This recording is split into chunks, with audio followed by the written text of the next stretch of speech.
Edgbaston में जीतना किसी जादू से कम नहीं था। शुभमन गिल कैप्टन और गौतम गंभीर कोच ने ये जादू कर दिया भाई लोगों। आकाशदीप का नाम इतिहास में याद रखा जाएगा। गौतम गंभीर के गेर सीधे लग गए, वो खिंच के रखो मीटर। हिंदुस्तानी आगे भाई लोगों, और ऐसा खूब आए हैं जहां कभी जीतते तक नहीं थे, वहां रनों के हिसाब से सबसे बड़ी विक्ट्री ही ले ली। भारतीय टीम की 336 रनों की ये जीत सबसे बड़ी विदेश में जीत हो गई है भाई लोगों। बहुत ही सारा का सारा काम खराब हो सकता था, लेकिन सारा का सारा काम ठीक हो गया। यहां पे ये जीत नहीं थी आसान, बस इतना समझ लो कुछ ऐसा करना था जो आज तक कभी नहीं हुआ था। अब आ जाते हैं भाई लोगों शुभमन गिल कैप्टन के ऊपर। बहुत डाउट था, सबको ही डाउट था, सिर्फ मुझे छोड़ के। मेरा सिर्फ ये कहना था शुभमन गिल एज कैप्टन को लेके, चलो भाई मान लिया तुम्हारी बात कि वो बर्बाद कप्तान है, मैं मान लेता हूं, लेकिन मैं उसको बर्बाद होने के बाद मानूंगा ना कि वो बर्बाद है। अभी उसको कप्तान अनाउंस किया ही है, तो मैं कैसे मान लूं कि वो बर्बाद है। रही बात एज बैट्समैन, उसका रिकॉर्ड इससे पहले जो भी था, यही कोई 6 पारियों में कोई 88 रन थे, उससे खराब क्या ही खेलेगा। तो भाई मोटिवेशन ही मोटिवेशन थी कि तू जो भी करेगा अच्छा ही करेगा, उससे खराब नहीं करेगा। उस शुभमन गिल ने 4 पारियों में 585 रन बना दिए। 147 रन की पारी, फिर उसके बाद 8 रन की पारी, फिर उसके बाद 269 रन की पारी, फिर 161 की पारी। और जब इतने रन उसने लगा दिए, कल ही हमने बात करी थी डे 4 पे कि कम से कम विकेट लेने से पहले बॉलर से बात कर रहा है, उसके बाद भी कर रहा है। मतलब वो जब तक बॉलर रनअप पे जा रहा है, वो बात करते हुए जा रहा है। तो ये बहुत अच्छी चीज लग रही थी। कैप्टन तो वो अच्छा होगा नहीं होगा, लेकिन एक चीज तो बोली जाएगी क्या कि नहीं जाएगी। जैसे मैंने कहा था उस दिन जब हम साउथ अफ्रीका में जीते थे, केप टाउन का कैप्टन कौन? केप टाउन का कैप्टन रोहित शर्मा।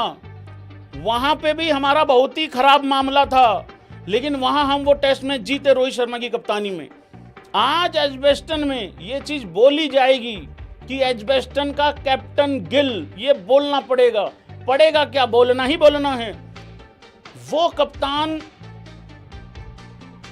जिसको पहले मैच में भी जीतना चाहिए था, लेकिन चलो कोई बात नहीं, हो गई थी गड़बड़ वहां पे, पर दूसरा मैच जीते भाई। और शुभमन गिल को एक बात बहुत अच्छे से पता थी कि सिर्फ अच्छा खेल के, बढ़िया खेल के काम होगा नहीं, कुछ ऐसा करना पड़ेगा जो शायद आज से पहले नहीं हुआ है। रिकॉर्ड जो तोड़े हैं शुभमन गिल एज प्लेयर ने, जरा उन पे बात कर लेता हूं क्योंकि फिर मुझे आगे चलना है, आकाशदीप पे बात करनी है। शुभमन गिल एक मैच में 200 रन और 150 रन बनाने वाले पहले बल्लेबाज बने। अब ये रोज रोज होने वाली है नहीं ये चीज, इसी वजह से ये टेस्ट मैच ड्रॉ होना डिजर्व ही नहीं करता था भाई लोगों। और इंग्लैंड को यहां से सिर्फ एक ही चीज बचा सकती थी, वो थी बारिश, वेदर, बाकी कोई नहीं बचा सकता था। सेना कंट्रीज में दोहरा शतक लगाने वाला पहला भारतीय कप्तान बना है शुभमन गिल, पहला कप्तान बना है शुभमन गिल। एक मैच में 400 प्लस रन बनाने वाला पहला बैट्समैन बना है। और उसके बाद टीम इंडिया ने पहली बार 1000 रन बनाए हैं, वो तो मैं बता ही चुका हूं, और एजबेस्टन में जीतने वाला इकलौता कप्तान। इससे बढ़िया ड्रीम स्टार्ट, तालियां हो जाएं एक बारी कप्तान के लिए। इससे बढ़िया ड्रीम स्टार्ट एक कैप्टन के तौर पे और एक बैट्समैन के तौर पे, अरे हो ही नहीं सकता, किसी ने सपने में नहीं सोचा था। वीडियो को लाइक करना है, चैनल को सब्सक्राइब करना है, मीटर तुम लोगों ने खींच के रखना है, ढील बिल्कुल देनी नहीं भाई लोगों। इस जीत के मतलब क्या है सबसे पहले तो वो देख लेते हैं भाई। ये इंडिया सिर्फ टेस्ट मैच नहीं जीता है, पूरी की पूरी सीरीज जीतने के लिए इस टेस्ट मैच का जीतना बहुत जरूरी था। ये सीरीज अब खुल चुकी है और भारत इस सिर्फ टेस्ट मैच नहीं, अब वो सीरीज भी जीत सकता है। वो कप्तान, वो बैट्समैन शुभमन गिल, जिसको 430 रन बनाने पड़े, पड़े मतलब कि उससे नीचे काम ही नहीं चल रहा था। रन तो हमने पहले मैच में भी 835 834 लगाए थे, लेकिन वो काफी नहीं थे। इस टेस्ट मैच में और पहले टेस्ट मैच में देखो बात यह है, अगर हमने पहले टेस्ट मैच में फील्डिंग अच्छी की होती, हम वो मैच भी जीत जाते, आज हम 2-0 से आगे होते। लेकिन अभी तीसरे मैच में 1-1 करके जाएंगे, ये बहुत अच्छी बात है। फर्क क्या था पहले टेस्ट मैच में और इस टेस्ट मैच में? रिस्पॉन्सिबिलिटी, इंडिया का बल्लेबाजी से कोलैप्स ना होना, कैचेस पहले मैच की कंपैरिजन में ज्यादा अच्छे तरीके से पकड़ना, और जो बॉलर थे, आपका जो पहला दूसरा बॉलर था, अब आप देखो आकाशदीप ने 10 विकेटें ली हैं और सिराज ने इस मैच में 7 विकेटें ली हैं, तो 20 में से 17 विकेटें इन दोनों ने ही ले ली। ये फर्क था सबसे बड़ा।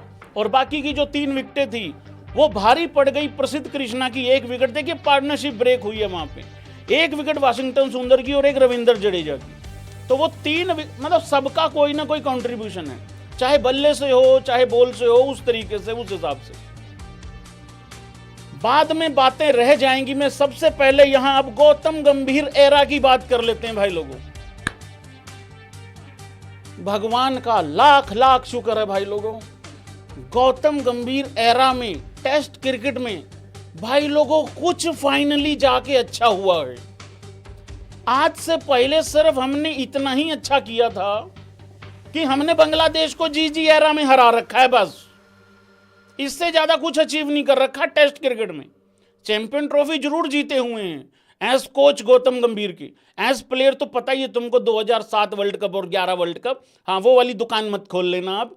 लेकिन ये चीज बताते हुए बड़ी खुशी हो रही है कि जहां इतने बड़े बड़े दिग्गज नहीं जीते, जहां आज तक इतने बड़े बड़े दिग्गज नहीं, नाकामयाब हो गए, अच्छा खेल खेल के नाकामयाब हो गए, बड़े से बड़े प्लेयर आए, बड़े से बड़े कोचेज आए, लेकिन नहीं जीत पाए। तो गौतम गंभीर एरा में फाइनली एजबेस्टन में हम पहला मैच जीत गए भाई लोगों अपना। मतलब जहां पे कभी जीतते ही नहीं थे। मैंने उस दिन 1966 से या पता नहीं कुछ ऐसा ही मैंने वहां तक के रिकॉर्ड आपको बताए थे, और हम वहां जीत ही नहीं रहे थे कभी भी। और ये टेस्ट में जीतने के लिए आप देखो मतलब बुमराह भी नहीं है, रन इतने बना दिए, और कैसे जीतेंगे, मतलब इतना कुछ डिफिकल्ट था। लेकिन गौतम गंभीर की एक थिंकिंग कि भाई बल्लेबाजी डीप करेंगे। पर्थ टेस्ट मैच नहीं, पर्थ टेस्ट मैच इसलिए अचीवमेंट नहीं कह रहा हूं क्योंकि ऐसा नहीं है कि पर्थ में आज तक नहीं जीते थे, उससे पहले भी जीते थे।